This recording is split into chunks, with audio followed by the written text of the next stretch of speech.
Hello guys, welcome back to this channel. In today's video, I'm going to show you how to make music sound muffled on CapCut mobile application. Okay, let's get into it. Here I have created a project on my CapCut application, and here as you can see guys, I have imported my music to this CapCut project. And if we want to make music sound muffled, we're going to use the voice effect in CapCut. You can click on your audio or your music, click on the audio again, and here you have to select the voice effect.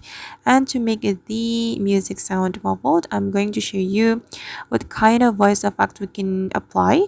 You can go to the retro category, and here we're going to use the microphone, lo-fi, or the final effect, and I'm going to try it one by one.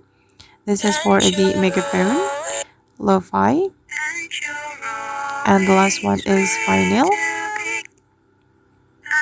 Okay, and I think the microphone effect is better, so I'm just going to select this one to make my music sound muffled. And this is the final result. And I guess that's how we can make our music sound muffled on CapCut mobile application. I hope this tutorial will be useful for you. Thank you so much for watching, and see you in the next video.